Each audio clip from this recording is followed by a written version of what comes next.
Selamat malam Bapak dosen dan teman-teman sekalian. Kali ini kelompok 2 akan membahas tentang aspek pemasaran dalam studi kelayakan. Sebelumnya, izinkan saya memperkenalkan anggota kelompok dari kelompok 2, yaitu nomor absen 6, Niloh Putustri Sari Suci sebagai pembicara pertama, nomor absen 13, Nimade Siwiwidiari sebagai pembicara kedua, nomor absen 27, Niwayan Chandra Saraswati Dewi sebagai pembicara ketiga sekaligus sebagai moderator.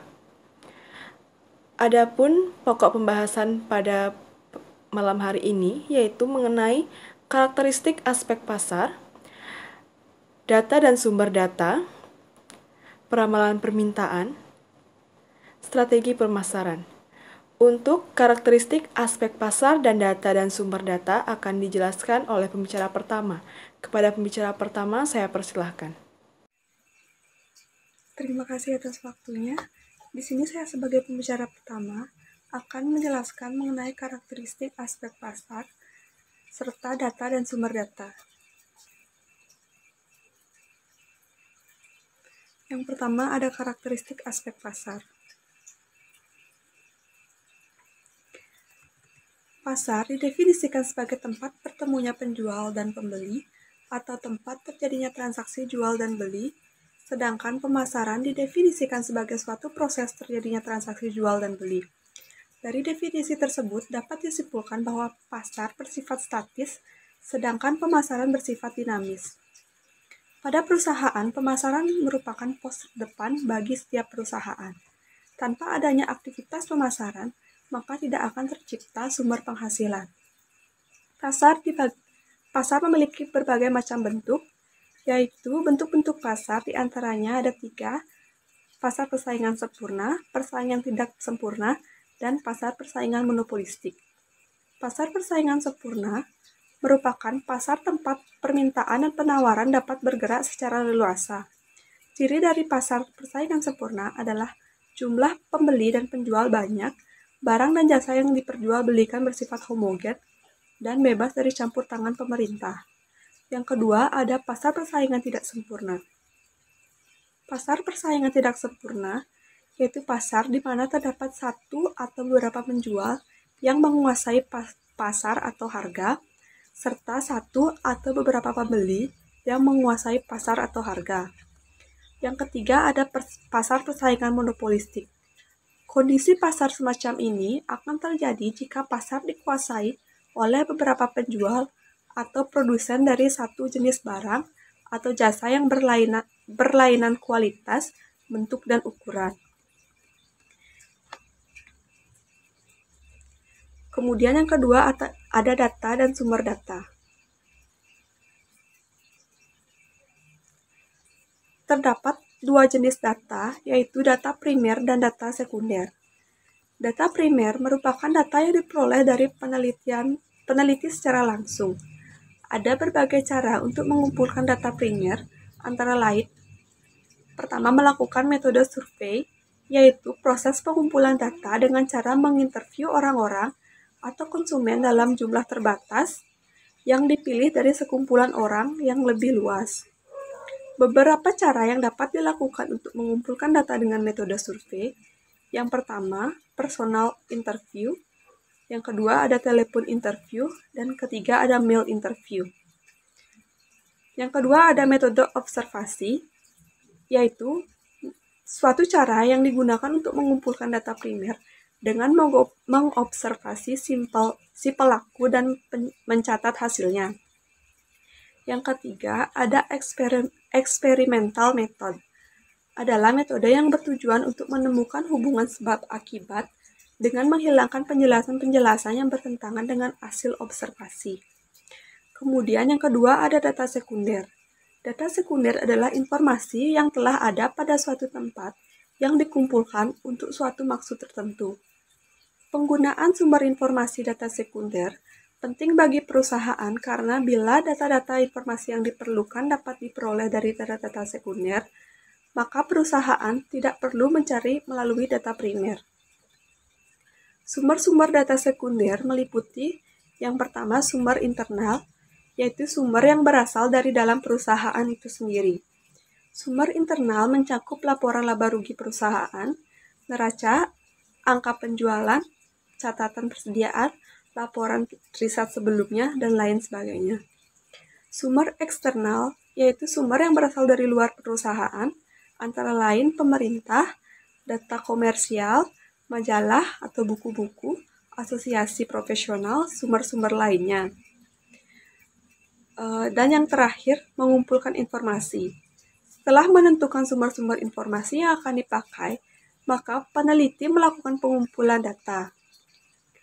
Sekian presentasi dari saya. Waktu dan tempat saya kembalikan kepada moderator. Baik, terima kasih kepada pembicara pertama atas penjelasan yang telah diberikan. Untuk materi selanjutnya mengenai peramalan permintaan akan dijelaskan oleh pembicara kedua. Kepada pembicara kedua, saya persilahkan. Terima kasih atas waktunya. Saya sebagai pembicara dua akan menjelaskan mengenai peramalan permintaan. Peramalan adalah suatu proses untuk memperkirakan berapa kebutuhan di masa datang yang meliputi kebutuhan dalam ukuran kuantitas, kualitas, waktu, dan lokasi yang dibutuhkan dalam rangka memenuhi permintaan barang ataupun jasa. Salah satu jenis peramalan adalah peramalan permintaan. Peramalan permintaan atau forecasting demand merupakan tingkat permintaan produk-produk yang diharapkan akan terrealisasi untuk jangka waktu tertentu pada masa yang akan datang. Karakteristik peramalan yang baik. Peramalan yang baik mempunyai beberapa kriteria yang penting. Yang pertama adalah akurasi. Akurasi dari suatu hasil peramalan dapat diukur dengan hasil kebiasaan dan kekonsistensian peramalan tersebut. Hasil peramalan dikatakan bisa apabila peramalan tersebut bila terlalu tinggi atau rendah dibandingkan dengan kenyataan yang sebenarnya terjadi. Hasil peramalan dapat dikatakan konsisten bila besarnya kesalahan peramalan relatif kecil. Peramalan yang terlalu rendah akan mengakibatkan kekurangan persediaan, sehingga permintaan konsumen tidak dapat dipenuhi segera. Akibatnya perusahaan dimungkinkan kehilangan pelanggan dan kehilangan keuntungan penjualan. Peramalan yang terlalu tinggi akan mengakibatkan terjadinya penumpukan persediaan, sehingga banyak modal yang terserap sia-sia. Hasil peramalan ini berperan penting dalam menyeimbangkan persediaan yang ideal. Karakteristik yang kedua yaitu biaya. Biaya yang diperlukan dalam pembuatan suatu peramalan yaitu tergantung dari jumlah item yang diramalkan, lamanya periode peramalan, dan metode peramalan yang dipakai.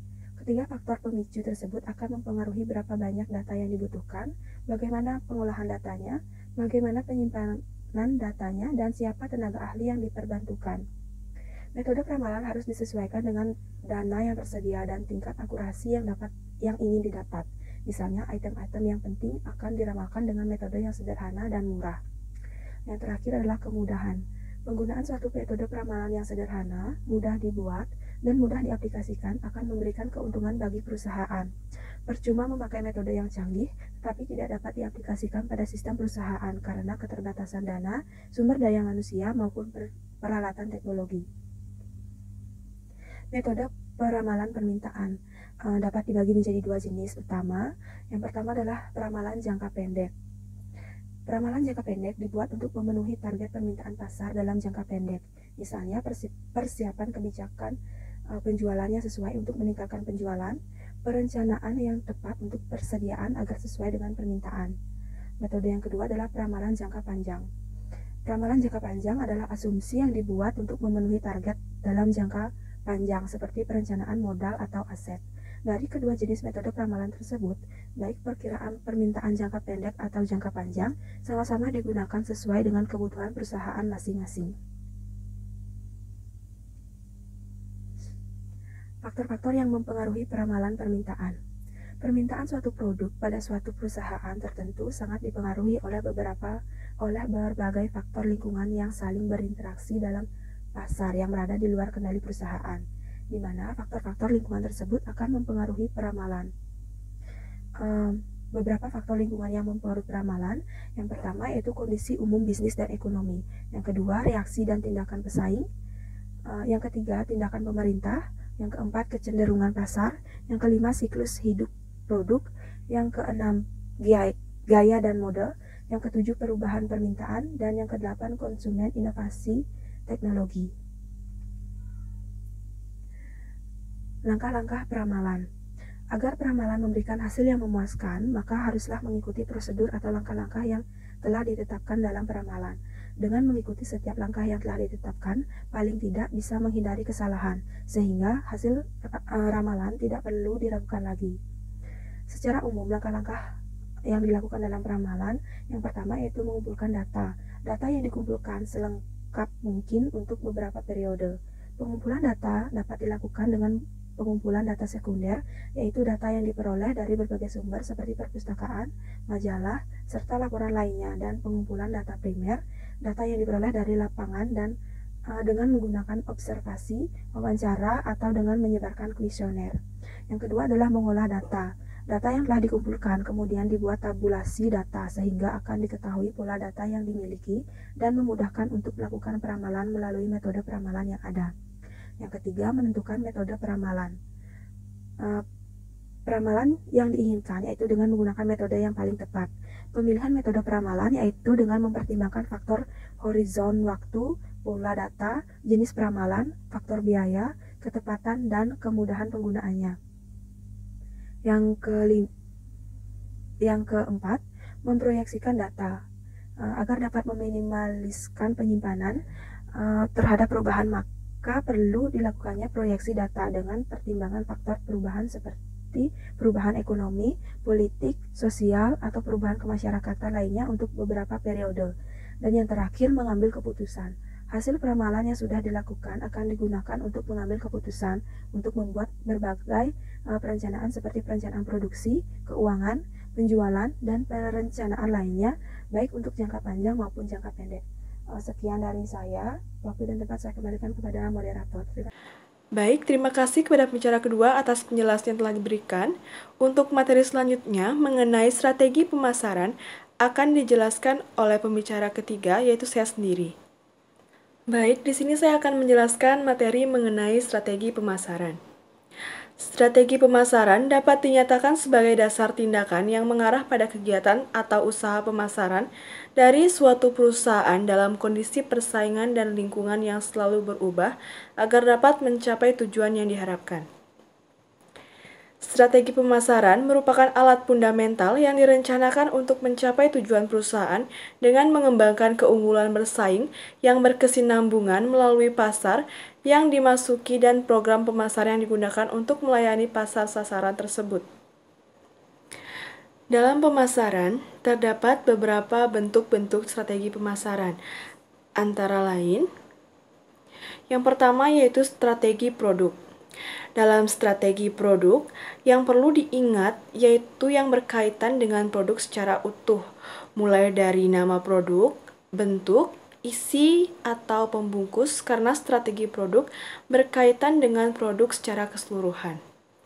Yang kedua yaitu mengenai strategi harga. Harga yaitu sejumlah nilai atau dalam mata uang yang harus dibayarkan konsumen untuk membeli atau menikmati barang atau jasa yang ditawarkan. Penentuan harga merupakan salah satu aspek penting dalam kegiatan marketing. Penentuan harga menjadi sangat penting untuk diperhatikan karena mengingat harga merupakan salah satu penyebab laku tidaknya produk atau jasa yang ditawarkan. Yang ketiga, yaitu mengenai strategi tempat. Sebelum kita memulai suatu usaha, kita terlebih dahulu melihat kondisi tempat yang kita akan gunakan. Hal-hal yang perlu dipertimbangkan dalam memilih lokasi usaha antara lain yaitu tingkat kepadatan penduduk sekitar, besar pendapatan masyarakat sekitar lokasi, khalayak ramai, pilih lokasi usaha yang tingkat kompetisinya rendah, dan tingkat keamanannya yang mendukung. Yang keempat, yaitu strategi promosi. Promosi pada hakikatnya merupakan suatu komunikasi pemasaran. Artinya, aktivitas pemasaran yang berusaha menyebarkan informasi, mempengaruhi atau membujuk dan atau mengingatkan pasar sasaran atas perusahaan dan produknya agar bersedia menerima, membeli dan loyal pada produk yang ditawarkan perusahaan yang bersangkutan. Baik, sekian yang dapat kami sampaikan. Bila ada salah-salah kata, mohon dimaafkan. Akhir kata, kami ucapkan terima kasih.